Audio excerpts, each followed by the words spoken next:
Previously on the Jay and Dan podcast.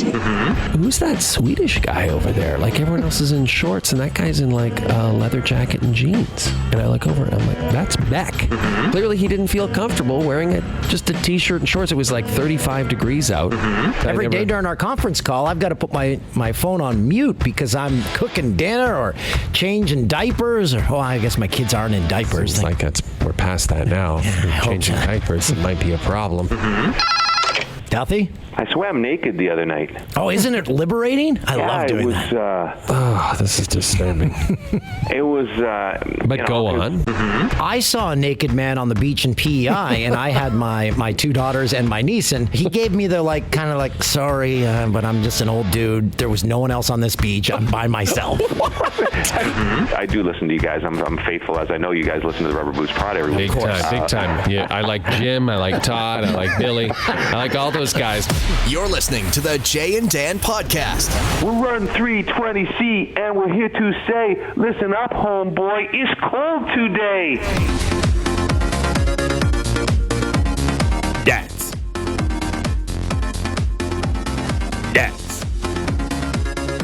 Maybe in another life, Duffy could have been the Canadian Eminem. Yeah, or he could have been Organized Rhyme with Tom Green, that hip hop group. Can you check the OR, Christoph?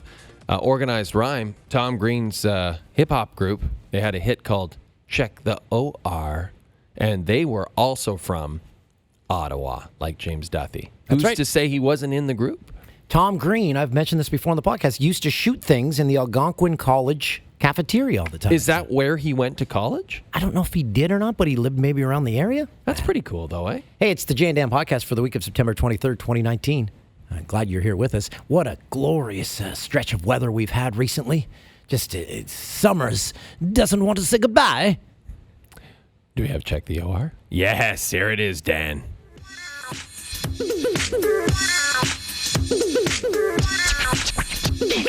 Check the OR, you like it so far. Check the OR, you like it so far. Check the OR, you like it so far. Check the OR, you love the OR. Here we go, ready to set it off. From coast to coast, it's the most and it hits rough. Organized rhymes here to start it up. You got some trouble with your mouth, you better shut it up. Think twice before you act and try to tackle. All right, I like it. It's a bunch of white guys trying to make their way in hip hop back in the 90s. Did he put out a full album? I think they did. Yeah. I think they toured. I think they were trying for it. We've never had Tom Green on this podcast, and we should. We ran into him at an event. Wanted to, right? Yeah, but we've never reached out, I don't think. Maybe not. We should reach out. Yeah. I'm sure we we could. ran into him at an event in L.A. where he was, what was that? Pitching a show or something. It was weird. He was kind of wondering. He was wondering why he was there. We were wondering why we were there. It was at the LA Convention Center, but what were we doing there? I forget why were we It was there? like a tech thing, kind of. Yeah. And maybe he was representing a company. Were we representing the Fox Sports Go app? We had to show up because it was a Fox thing. Yeah, they're like, you have to go for like half an hour. We're like, okay. It was cool meeting Tom Green, though. It was. He's a cool guy. You mentioned beautiful weather. Beautiful weather in Victoria on Friday. We had our first two stops on the Jay and Dan podcast tour, and they were a smashing success. Oh, that's right. Victoria and then Vancouver and Victoria. I always forget how beautiful it is. Just...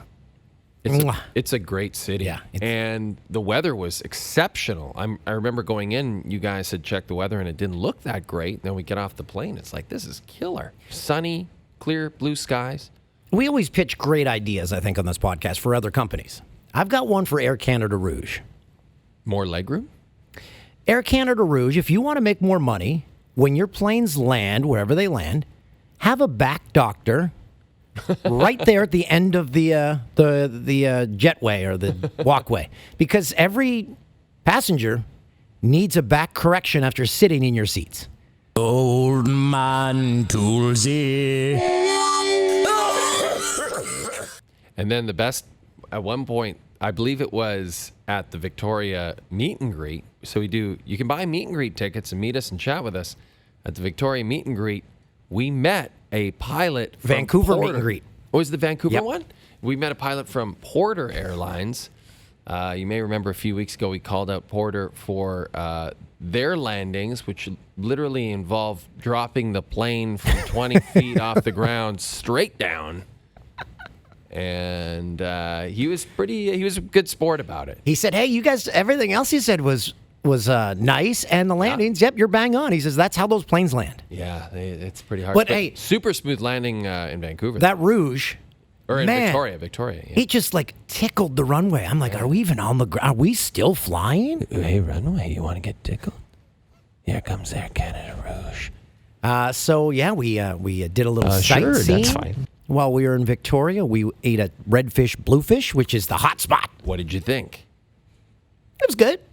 Just good? I just had fish and chips. It was delicious fish and chips. Don't get me wrong. Was that like the best fish and chips you've ever had? It was the crispiest. We'll take it. And the fries were delicious. Hey, I would go back in a second. Yeah, it was, and they have the best deep fried pickles.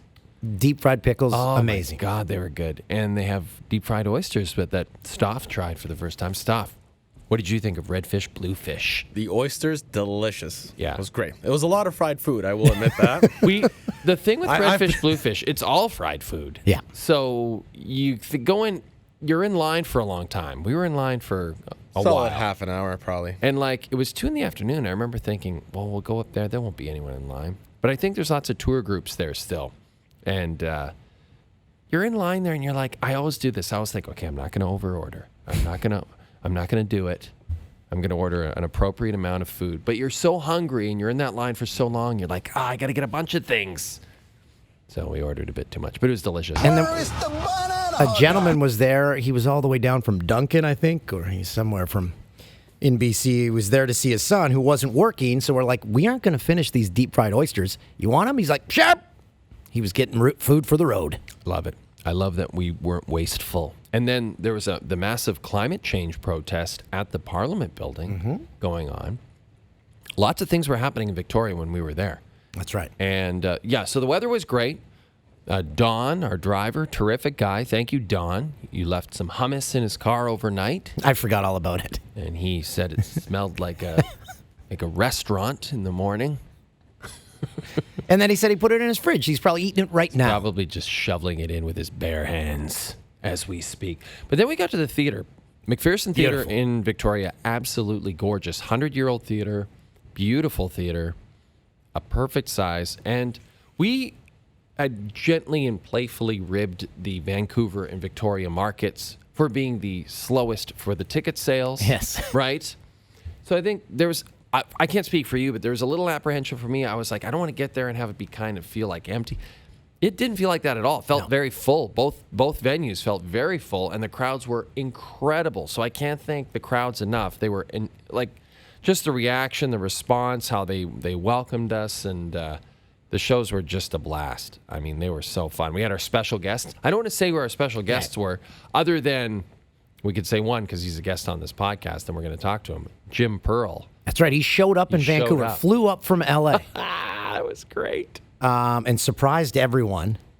We'll discuss the funniest line he said, who wasn't even into a microphone, and he just said it next to me. I can't stop laughing about it. But we had a good visit with him. And one of the coolest parts about the entire trip is when we left Victoria in the morning to go to Vancouver on Saturday, we took Helijet. Yeah, we took the Helijet.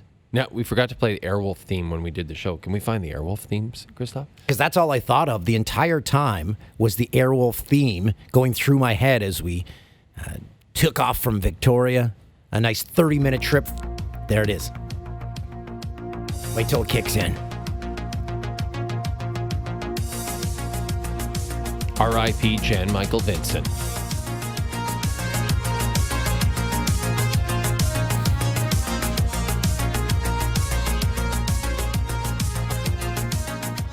There you go. Yes. So awesome tune. My brother and my niece and nephew, they came to the podcast. Now, before we get to them, can we talk more about this Helijet ride? Oh, yeah. Because in my mind, I thought this is going to be rough, It's, it was the smoothest thing of all time. It was like you're floating on the clouds. Mm-hmm. Such a nice flight. And the best part is when you come into Vancouver, it's such a picturesque, beautiful city, as we know. You fly right in above Stanley Park. You land in the harbor. Man, that was a highlight for me. I really enjoyed that. I didn't expect anything of it. And it has changed my life. It has changed my life. Elton John was in Vancouver. I bet you he didn't take a helijet. So we one-upped Elton John on something. He was there Saturday, Sunday, and he's there Tuesday night, too. So he's 3 nights at Rogers Arena. Elton John. So we basically went head-to-head with Elton John, Sir Reginald Dwight himself. If we said that at the beginning, we go, Elton John's tonight. And one guy's like, he is, and then pretending to leave. Yeah, the crowd was really... There's alcohol available at our podcasts. In Victoria, someone had a wee bit too much.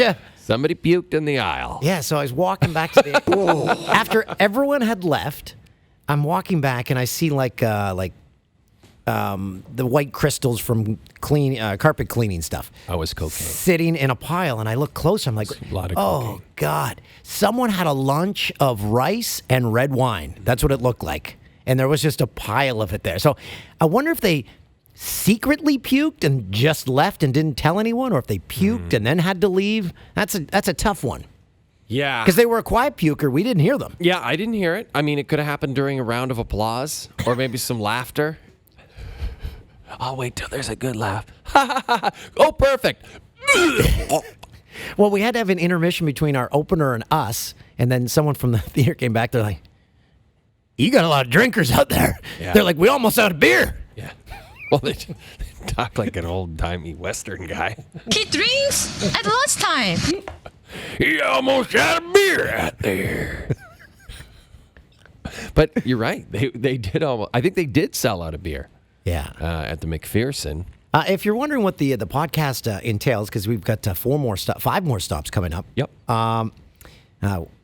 It's just like the podcast here. We talk about our travels and talk about the crowd that's there. We play old clips. We play clips that we've played on the TV show. We play clips that we played on the podcast. We play clips that have never been heard by anyone. The only thing... We have lots of special guests, and we're going to keep that all secret, the ones that were in Victoria and Vancouver other than Jim. Because we just want you to know, you show up to these podcasts, these live podcasts, you're going to see some special guests that you won't believe. The one thing we have to figure out, you guys correct me if I'm wrong, is how to end it. It's just like our live interviews, because we're just like, okay, you got to leave. So when we get to the end of it, we're like, I guess we're done. See you later. I don't think so. I mean, it's the Q&A. Yeah, I know. Now, we got to get into that. Because we've had a lot to unpack. Interesting feedback about the Vancouver Q&A. The Victoria Q&A was pretty smooth. So, again, Dan mentioned all the things that happened in the live podcast. Lots of clips, lots of talk, lots of fun, interviews, all that. And then we end it with a Q&A from the audience. And what we do is we set up a mic stand on stage so you can come up on stage with us and ask your question. And we did it in Ottawa when we did the live podcast. Went great. Did it in Victoria. Went great. Then we got to Vancouver. And... I don't really know what was going on there. Like you said it best, that there may have been a bong at the base of the stage, and everyone who came up to ask a question took a rip off of it and then walked up and asked their question, because that's how coherent the questions were. Because you make eye contact with these people, and it was like they were not there. Yeah. A couple of them were losing their train of thought halfway through the question. It was weird. And, we're getting a lot of feedback on Twitter, like, please don't, great show, had so much fun. Please don't think badly of Vancouver because of the questions you were asked. We would never think that. I mean, it's funny. Yeah. It was hilarious. Actually, the first one was good. It was a Would You Rather that was really interesting, though. I forget it now. But I remember at the time thinking, that's pretty cool. Yeah. It was an easy one. And it was not rude. But, there was some weird ones. But overall, it was really fun. And I couldn't believe you hadn't been to it because you lived in Vancouver. I couldn't believe you hadn't been there since the Olympics in That's 2010. right. Showed a picture of my niece and nephew. I had a picture with them at the Olympics when we reported on it in 2010. Then brought them up. They're full-grown humans now, and then it was kind of weird. I'm like, well, okay, you guys can leave now. There was no point to it, just to show that humans grow. That one, I think, was a tough one to get out of. As I We said, probably could have thought that one through a bit more. Maybe Well, if they walked backstage or something. if there was a set of stairs on the side they came from, but we had to wait for them to walk across the front. But yeah, your brother was there. We kind of thought about bringing your brother on stage, which could have been interesting. I think he was a bit grumpy because there was only 2 tickets when he got there, so that set him off. He probably couldn't find parking, so I'm like, let's not poke the bear. Yeah. Or maybe we should have. I kind of think we should have, too. One of my favorite parts of the it'll be show. So, again, we did Victoria the night before, and then we did Vancouver. And we always play along. We try to get cities against each other just to joke along. I said, oh, man, what did you guys do to people in Victoria? They do not like you. One guy yells out, them! I lost it. It killed. It slayed. Whoever you are, gentlemen, well done. Yeah, the crowd was really... Well, they were inebriated, a good portion of them.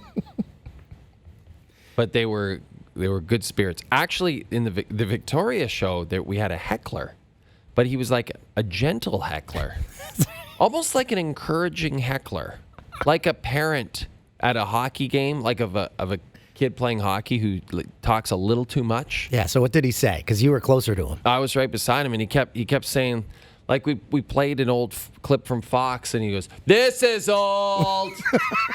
This is old." It's like, yeah, it's all old, man. Like these are old clips. And then he kept just saying, like Gino Reda. He kept yelling, "Gino Reda, Gino Reda." And then at the end, we're saying goodnight, get a great ovation, and I look over at him, and he's doing the old tapping his chest thing, like, "You're my brother. I love you." It's like, Jesus. And then he came up and gave me a hug. He was a massive human. Big boy. Yeah, big boy. He probably was 6'6", 250, 260. I thought he was going to lift me up. Yeah, he was a big dude. And he had a good time. I think everyone had a lot of fun. I know we did. And the travel was fine. We went to the Shark Club on Saturday night, David Pratt's old haunt. Shark Club's still going, man. That place Yeah. has been open for like 20, 30 years. Yeah, I was impressed, like still going. Lineup to get into the place before the Elton John show. And speaking of travel, correct me if I'm wrong, but I think Stoff had a middle seat to BC and back. Is this correct? Well, Stoff, tell us about your flight back, because it sounds like it was a bit of a nightmare. I actually had 3 middle seats in total. Oh, on the helicopter too. No. The helicopter, I did have a window seat. However, the flight back, I had a middle seat where the entertainment center did not work. I alerted the staff immediately, although they waited quite a while to try to fix it. When they found out they couldn't fix it, they offered me to move me into another middle seat at the back of the plane. And that entertainment center worked, but it was in between probably 2 of the worst humans you could sit next to on a plane. Why? What were they doing? One was a rather large German woman who couldn't figure out how to operate her laptop, and as a result of, I got a lot of elbows to the ribs. Ooh. And the guy next to me, the only fault he had was he kept on falling asleep and leaning into me. Oh. And then But the you made your way into the center worked. bathroom. Well, How did, and you bought a neck pillow. How did the neck pillow Yeah, work? you both did. yeah, it wasn't bad. Mine, the part that connects ripped pretty quickly. So. You also bought one because a good buddy of mine from high school joined us after the Victoria show. He lives in Victoria, and he went on a pitch. It was like he had 1,000 neck pillows in his apartment, and he was trying to get rid of them. I've never seen him so passionate. He sold 3 of them. He was so passionate about his neck pillow. He said, "I know, I get it, I understand, but I'm a convert. I tried it once." Now he's like, now not only can I not sleep without it on planes, he sleeps like in his recliner at home. He puts on a neck pillow. And so you guys all bought them. So I bought one, and it still is the case. It makes no sense when you're sitting in the seat and you have it behind your neck because it pushes your head forward. So I put it under my chin so I don't get the old fall asleep neck snap. And it worked. So much so that I was told that there was an hour delay on the tarmac in Vancouver coming back to Toronto. Yep. I never even knew about it until we landed. I was asleep the entire time. Did you drool on your neck pillow? No, no drools. That would be the only issue I would think, turning it around. No drooly. All drooly. So, yeah, I'm converted now. I'll travel with it. Stoff, what did you think? You had never been to Victoria, and you had been to Vancouver on a layover flight, but that doesn't really count. No. So you hadn't really been to either city. What did you think? It was awesome. Victoria is just beautiful, like you guys said. Really, really nice. The whole area by the water where we had lunch and everything was awesome. We saw that interesting street performer, Jay. Oh, yeah. On the way back to the hotel. Yeah, when we were walking back to the hotel after Redfish, Bluefish, Stoff and I walked past the street performer, and he was putting out all his street performer items. He was like a magician. He was in a tuxedo. But he was mumbling to himself, but also kind of to the audience, like, I hope some of these audience members are a little more polite. Well, he had his street mic on, so he was saying it into a speaker. Yeah, I'm happy to perform for polite people. Happy to be able to perform for people who have respect. Wow. I'm like, jeez. And like, nobody was there, though. There was no one there for him to perform to. It was just people walking by and wondering, is he talking to us? Like, are we those people? I kind of wish we stayed. Yeah, I kind of do, too. And then we went to Vancouver, and that was great. And then, Stoff, you spent most of the time in Vancouver in your room because you were working on stuff for the show while we went and visited friends. And so you got to see your hotel room and the theater. No, I did go for a walk. I went to visit a Carl's Jr. Oh, okay. Nice. Yeah, that's what Vancouver's known for. Yep, they're Carl's Jr.'s restaurants. We didn't get to go to get a white spot. The white spot was right in the corner. That is actually a BC Institute for food. You get the triple O burger. So it was right around the corner. We should have told you, but I guess we were selfish. We went to the Colony Bar across from the Roxy. I didn't realize the Vogue Theater was right next to the legendary Roxy nightclub. That's right. Mm-hmm. And where Dan spent a lot of years just getting bombed, dancing on the speakers, shirtless. I had no money then. I wish I should have known my good friend Joe Leary, who joined us for lunch. He's worked in that market forever, and he used to be the promo guy, so he could comp 1 million drinks a night. That's brilliant. I know. That's brilliant. That's smart. That's the way to do it. Well, the other thing that happened was we were lucky enough to get 2 comedians open for us, and that'll be the case throughout the tour. A comedian will open for us, a stand-up will open for us, do about a 20-minute set, we'll take a break, and then we'll come on and do the show. And in Vancouver, it was a young lady named Julie Kim. If you get a chance to check her out on Instagram, she's there. Very funny. Hilarious. Great set. She did awesome. She was really cool. She was funny because she was like, I live 10 minutes away. That's why I did it. I'm like, great. Fine. Great. So, yeah, we were happy to have her. And then in Victoria, we were introduced to another gentleman who opened for us by the name of Rob Trick. Mm-hmm. And it was interesting how Rob introduced himself to us. Because we were standing there in kind of the entranceway of the theater. Hours before the concert or the show started. We were signing posters for the meet and greet. And a large, handsome, tall gentleman with a beard and a kilt walked up and said, "Hi, I'm Rob." And I'm like, I don't. Oh, right. You're the comedian. Right. Yeah. Okay. And then it all made sense to me.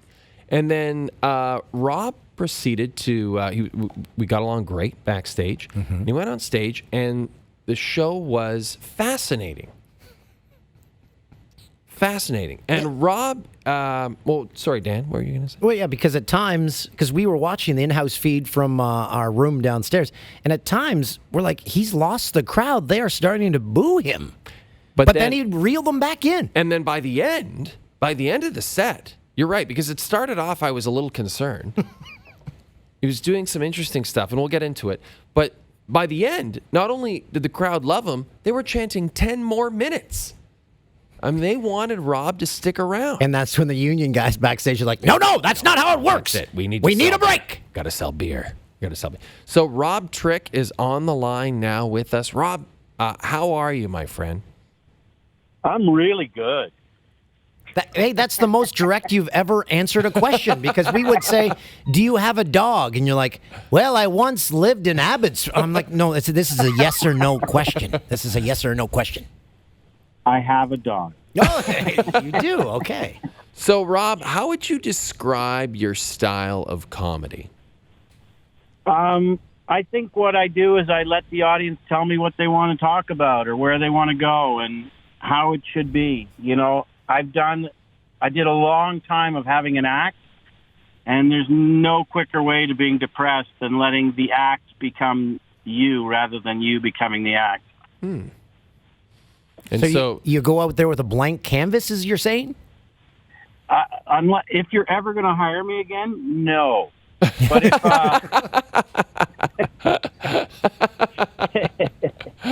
if I have ideas, and usually they go out the window. And I learned a long time ago, if I tried to grip those ideas, I'd lose the show itself. So I just let it happen. We have a rider. That's what bands and everyone, you perform at a theater, you tell them what you want. So ours is very simple. We're like, I don't know, a couple bottles of wine, some chips. And you came into the room and you're like, okay, I'm going on now. You took one of the bags of chips on stage with you. That was our only food. Yeah. I'm so sorry. Your caloric intake was minimized. I apologize. it's probably for the best, Rob. And next time I see you know what I'll have in my hand. You so you went on stage. Now, I think the original plan was the whole concept was that you wanted to take a picture of the audience, right? That was sort of the jumping off point, right? Yeah. Well, I do photography as well, and it was really quite funny looking at how little light there was on the audience, and I knew it was a dead end, but it wasn't like I was going to quit. And I was going to find any way possible to take a picture of that audience.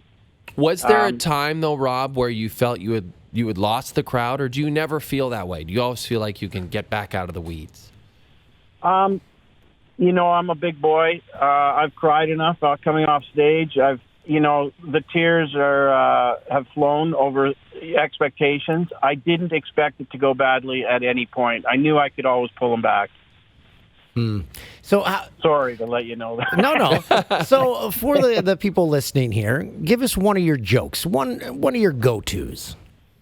I did an impression of Michael Jackson in an old age home, which I've done. It used to be my closer in the old days. And I like doing it, because my mom and I wrote it together, so she says. And it's a sort of an old guy with a walker, but he's doing the wave in his body. And yes, I like that. That was very good. Yeah, that was good. Yeah. And then I did some... Go on. Whenever you mention a Michael Jackson joke, you never know where that's going to go until you describe it. So I'm glad that you went the safe route.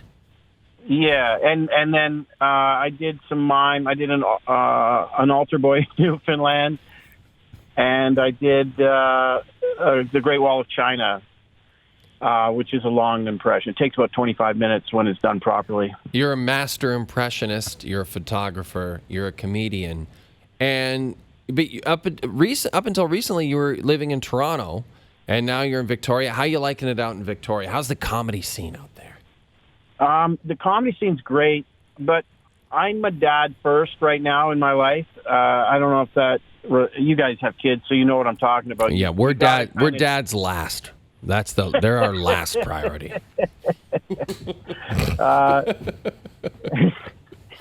Sorry. It's a little different in comedy because you guys at least can see your kids every day. I can't. If I go on the road, I can't see them every day. I wanted to navigate that part of their lives a little more, day to day rather than week to week or over the phone. So I stopped going on the road a while ago. I taught at Humber College for 7 years, and I did anything I could not to be on the road while I was parenting. So, and I know you guys give 110% with the parenting, and I can see how kind you guys are. People don't know that about celebrities, but you guys, I can feel your generosity of spirit and your sort of general nature. And no ego on these guys. For anybody who's listening, there's no ego on Jay. I am Jay. Now, Rob, those are very kind words. Now, you can be mean if you want. You stuck around. You saw the entire show. You saw the Jay and Dan podcast live. Your thoughts, what would you change? What would you keep? Or just keep it the same?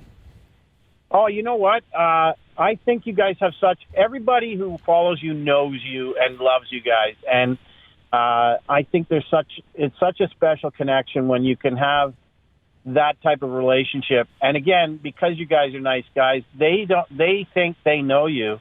You know, you probably brush with a different flavor of toothpaste than they might think, but generally they relate to you, and it's such a special thing to watch. And they're really having a good time.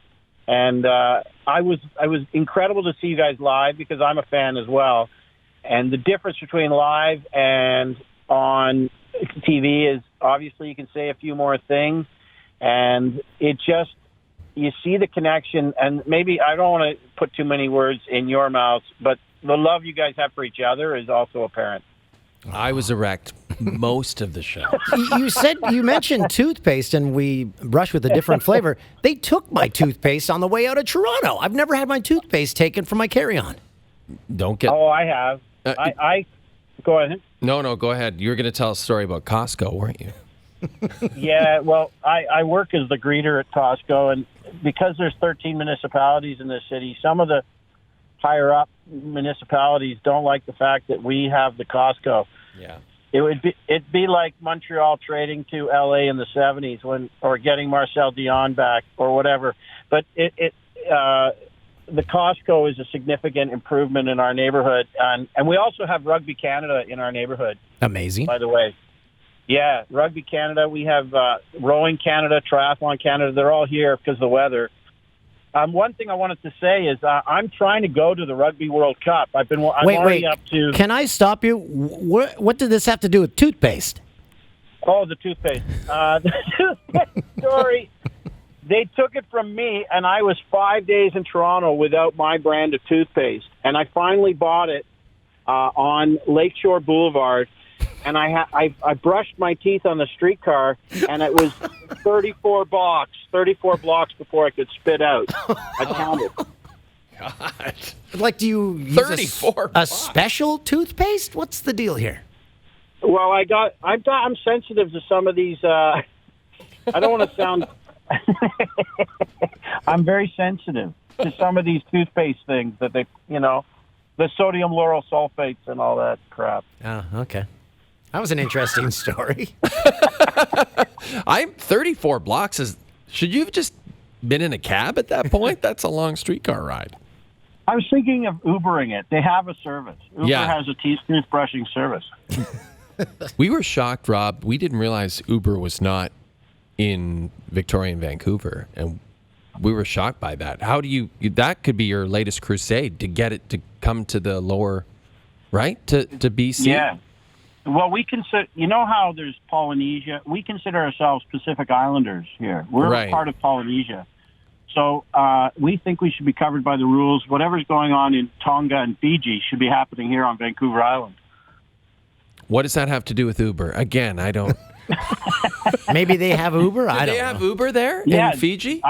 I don't know, but I'm hoping. Rob, I thoroughly enjoyed your show, and I want people to check you out. Yeah, where can they find your stuff? So tell us where we as listeners can find you online. Well, I have a page, Rob Trick, public figure, I think they call it on Facebook. But I have Rob Trick on most platforms, on Twitter and on Instagram. I'm Rob Trick _photographer. And or photography, and I do all that kind of stuff. But I'm still at home a little bit too much. I'm looking for nights out myself. If someone wants to date me, or on Tinder, I'm on Tinder as Rob Trick. My wife doesn't know that; she doesn't listen to podcasts. So. You have a lot of boxing photos on your. Is this you? A lot of boxing photos on your Instagram? Yeah. Okay. I tossed you a follow. So wait. On Tinder, are you just looking for companionship, or maybe invite someone into your marital bed? There's lots of ways you could go with it.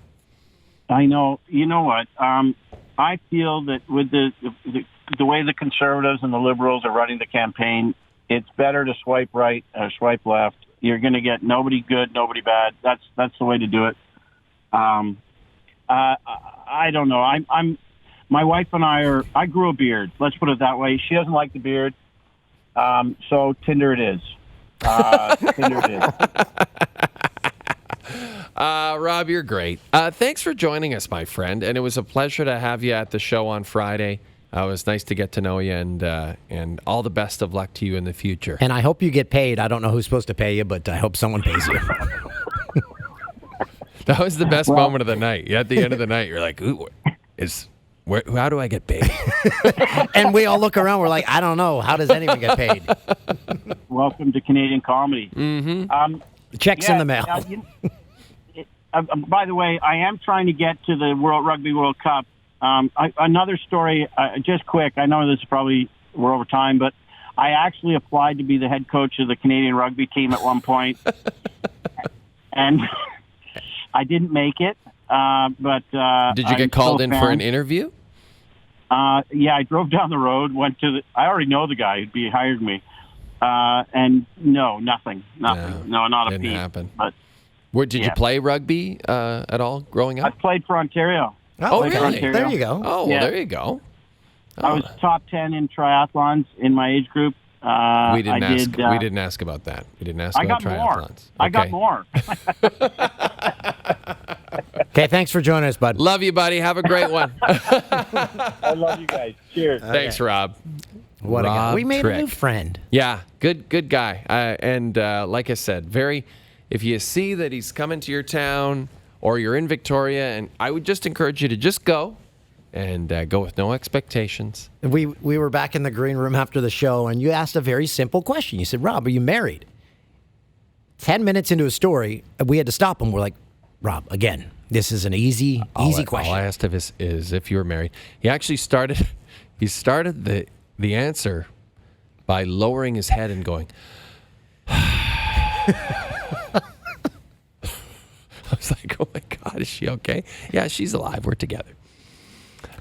Yeah, interesting cat. Another interesting cat, one of our best friends in the world, as we mentioned earlier on this podcast, made his way to Vancouver for the Saturday night Jay and Dan live podcast at the Vogue Theater. We surprised the crowd.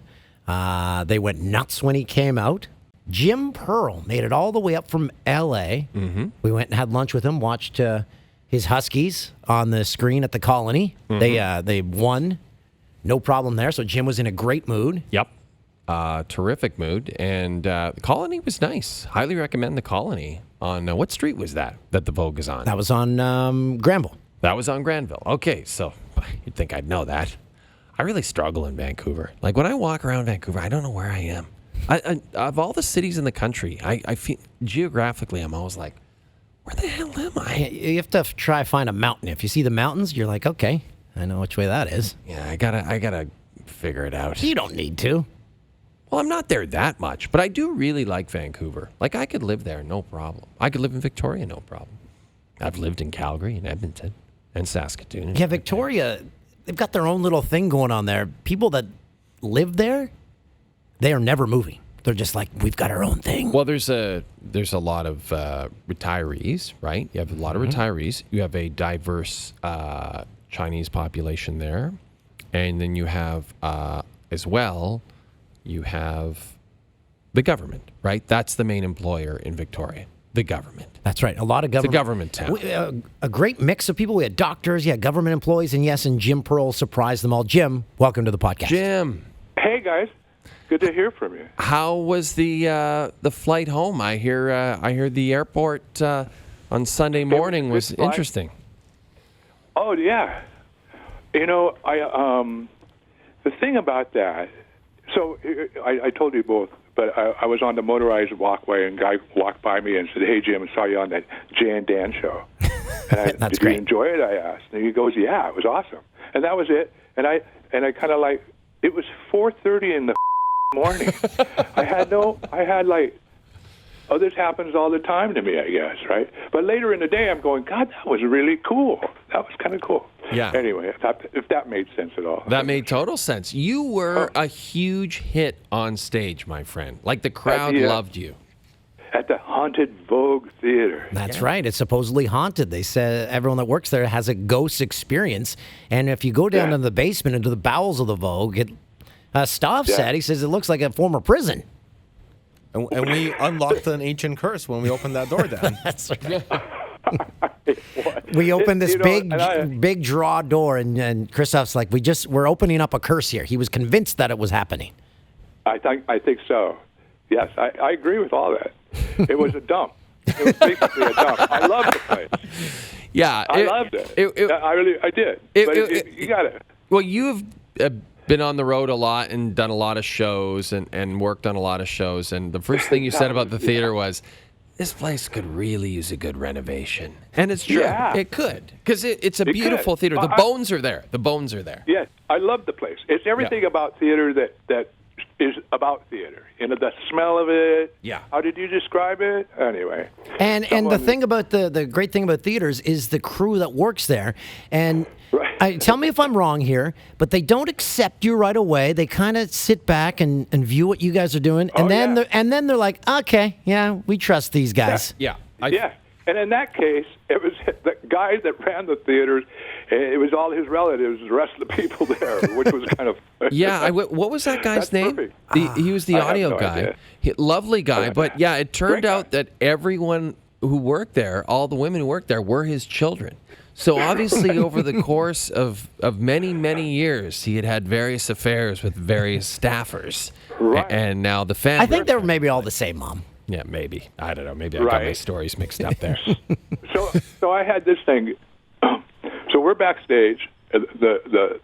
Now, how would you describe the color of that wall? Kind of a dog poop kind of army green. That's too flattering. I think it was the same color as the vomit in the aisles of the Victoria. That's right. Yeah.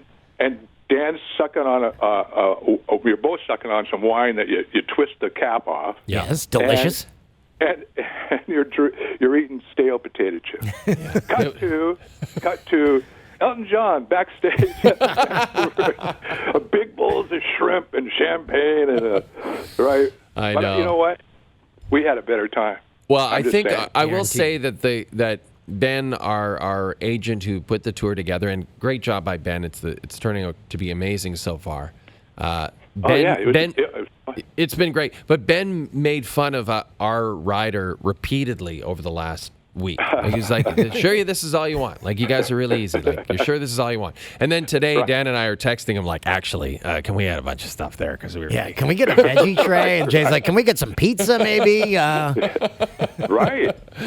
Yeah. So, we're amateurs when it comes to touring. No, it's working. It's working. I loved the whole experience. I really did. I had a great time. And you spent the first part of the show in the audience. What, from your perspective, was the show what you expected? Yes. Well, not really. I didn't know what to expect. What I found wonderful was that the crowd is into you guys, and I have to say, you do a Canadian kind of stuff that I don't know the references, but you got great laughs. A lot of moose jokes. Yeah, a little bit, and then I have to say this, which I think is you could expand on this, but what I find was kind of funny is that you introduce yourself. I know. Yeah. Yeah. Which you could do a deal with that. You can make that a funny bit. Yeah, we could do it longer. For sure. Or you could hire maybe a prostitute every place you go to actually do that for you. See, now you're talking, Jim. I like that idea. Yeah. So have a little contest. I don't know. Wouldn't that be fun, though, if we called an escort agency in each town and just, we need a lady of the night to come to this theater, and they're like, all right, we'll send her. And then she shows up all and you have to do is no sex. Ladies and gentlemen, Jay and Dan. That's all she does. But just to go out on stage, that's actually not a bad idea. I don't mind that, actually. I like that idea a lot, actually. And that's it. That's the only thing I would change in the show. Local hooker introduces sportscasters. So I mentioned off the top of the show that my favorite moment that I'm the only one that heard the line that killed. So we were sitting, Jay and I, beside each other, and we were interviewing you. You were in a third chair just to the left of us. And we had gone on to another topic. We hadn't forgotten you, but we were just clearing up something or having a chat between one another. And I looked over, and you were quietly setting down the microphone, and you muttered only to yourself, I think I'm going to leave now. And then you just walked off the stage. Yeah. Whoa, what the hell was that? Or that sound? Yeah. That was a motorbike going by our house. Wow. Yeah. Slow down, buddy. I live in a dangerous area. Yeah. Yeah, that was an amazing way. As Dan says, we always struggle with ways to finish our interviews and escort whoever we're interviewing away, or like we're always like, you guys, you just got to leave. But you played that beautifully. Well, again, may I suggest for these intervals, you still have that prostitute who could, Go out and get you. That's right. A little maybe you get a kazoo playing prostitute who could do a little interlude of and that's the end of the interview. What if the prostitute opens up for us and introduces us? And she could tell stories. What would happen, though? So if you book a prostitute and they think they're coming there to service a human, but you say, okay, so you're opening, you go 5-10 minutes, then intermission, 5-10. and then you introduce Jay and Dan, and then that's all you say to her, and then you leave. She'd be like, well, and then she turns to you and says, is there a second show that I have to do? That's right. So am I done? Am I done for the night? Maybe they would kill. Maybe they've had material they've been sitting on, and they're stuck in this profession that they want out of, and this is their big break. So who here has had to deal with a few Johns in their day, huh? I know some of you ladies know what I'm talking about. I think we're on to something. Yeah, maybe. We'll break it in Calgary. Yeah, Calgary, get ready. The hookers are coming. And Jim, your thoughts on Vancouver? It was great. I have to say, I had to wrestle some people for a cab at 4 a.m. to get to the airport who are leaving bars. It stays open. Oh, wow, really? The town, yeah. You had to elbow a few people. There was a scene going on. No kidding. It was, yeah. Wow. And that's it. It was fine. It kind of reminds me of Seattle of 1980, basically. But it's nice. I liked it. Seattle in the sense that you said this to me a number of times. It seemed like less crowded than Seattle is now to you. Less crowded, less dense. Yeah. And wonderful, beautiful. Yeah, and the Vancouver airport, top notch. Very nice. Yes. It is nice. Yeah. Yeah, it is nice. Well, Jim, man, it was thank you, guys. so awesome. I had a blast. Yeah. I had a blast, I got to tell you. It was amazing having you there. You were so great on stage. Everyone loved you. And, you're welcome to come up to Calgary, too. It's not a long flight either. And as you know, by now, you're going to be meeting a local prostitute. So. Why not, eh? Perfect. That could be the tipping point right there. Yeah, just tell your wife, you know what? I had so much fun on the last stop that the guys got me a prostitute. Exactly. I got to go. All right, fellas. Thank you very much. See you, buddy. Take care of you. That's Jim Pearl. The backstory on him, we used to work with him at Fox for 4 years, and he retired maybe in our last year. We've remained friends with him. He's the gentleman I went to Amsterdam with, so it was nice seeing him on North American soil. And just a reminder, since we've been talking about the tour, just a reminder that we are coming to Edmonton and Calgary. I believe it's October the 5th and 6th. Friday the 5th, we are in Calgary, and Saturday the 6th, we are in Edmonton. Those shows are almost sold out. Elton John playing both those nights in both those cities as well. We're going head-to-head with that everywhere. Look out, Rocket Man. We're coming for you. I tried to watch that on the plane. I tried to watch Rocket Man. The 4th and 5th of October. Did we say that? Oh, did I get it wrong? 4th you and said 5th? 5th and 6th. I think it is the 4th and 5th. It is 4th the Friday, and 5th. Saturday night. So the 4th is the Friday. That's when we're in Calgary. The 5th is the Saturday. That's when we're in Edmonton. My apologies. Meyer Horowitz Theater in Edmonton. And I believe in Calgary, we're on the Mount Royal College campus at the theater there. Eventbrite.ca. Eventbrite.ca. We'd love to see you guys out there. It's going to be it's guaranteed to be a good time, and local prostitutes. Quickly, you were saying you watch Rocket Man? I tried to, but I I just couldn't get through it. Like, I didn't like the format. A guy in the VIP in the meet and greet said that to us. That it's a musical. He said, and I it's quirky and everything. This guy who directed it, I don't think he did a good job. I just wanted a straightforward story. The guy has a fascinating story, and I didn't dig the musical aspect of it. So thumbs down from me. I don't know. Maybe you guys disagree. I didn't watch the whole thing. In fact, I probably watched 20 minutes of it, and I just had enough. Maybe I just wasn't in the mood. But usually when you're on a plane, you're more forgiving about movies. I watched Broad City, and I'd see 2 minutes, fall asleep, and then have to rewind them all. And then it just kept repeating that for the entire flight. So I only got through one episode of Broad City. Very funny show. I watched Letterkenny. Yeah. Spoiler. I watched a few episodes. Spoiler alert. We may have taped another cameo. Oh, for that boy. show. We may have taped another cameo for Letterkenny. Those guys are the nicest humans. So look out for that on your Crave TV. All right, we got to run. So again, 4th of October, Calgary. 5th of October, Edmonton. Get your tickets now. Hey, and can we put an open invite to all leaders running for Prime Minister of Canada? They're welcome to come on the podcast. Sure, yeah. Well, everybody gets equal time. Exactly. Absolutely, Dan. 100%. You're running for the Rhino Party for PM? You're welcome. Big time. Stoff, We'll what's get up? you in here. Just one disclaimer: no costumes. Yeah, no costumes. Yeah, no too costumes. soon. Yeah, too soon. Too soon stuff. All right, you crazy sons of We'll see you later.